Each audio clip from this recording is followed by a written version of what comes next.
在应节开斋时刻，一些居民选择在蒙贝拉场进行太极拳。这项活动成为了希望保持身材健康的居民的一个热门选择。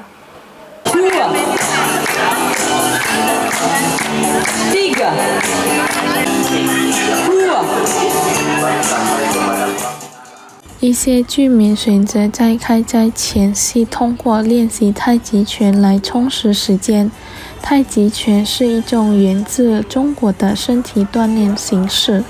居民里安安里安尼表示，他特意参加太极拳练习，不仅为了保持身体的健康，还因为其柔和的动作能让参与者在即将开斋时更加放松。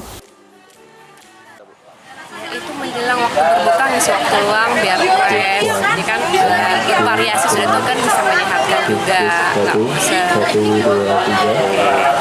Memang udah kenal lama sama Tai Chi nih. Kami udah lama, udah tahun 2000-an kok udah ada. Tai Chi ini kalau nggak salah dari bagian dari Wushu juga, Bu ya? Iya, salah satu bagian dari Wushu. Karena cabang Wushu kan banyak tuh, salah satunya Tai Chi. Manfaat Tai Chi sendiri bagi kita nih apa nih, Bu? Kalau buat kami yang usianya udah 50 ke atas tuh buat sendi bagus, berpernafasan bagus. Kita kan mau ibadah tuh ya, mau sholat itu jadi lebih mudah, nggak ngilu-ngilu. Jadi dengan salah satunya dengan pernapasan dan ngelatih kekuatan otot kaki.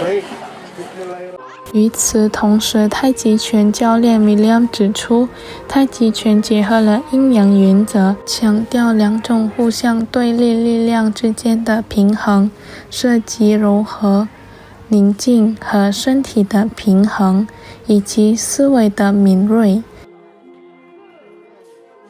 Inangnya positif negatif ya, berbentuk langit dan bumi manusia. Gerakannya itu apa?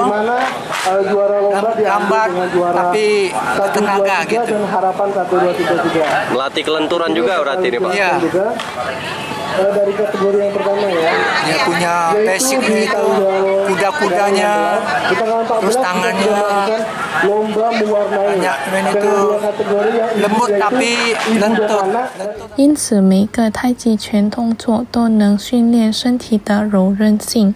除了对身体有益之外，这项活动还提供了社交的机会，加强了居民之间的联系，让大家以健康的方式享受闲暇时光。Lutfi Pal TV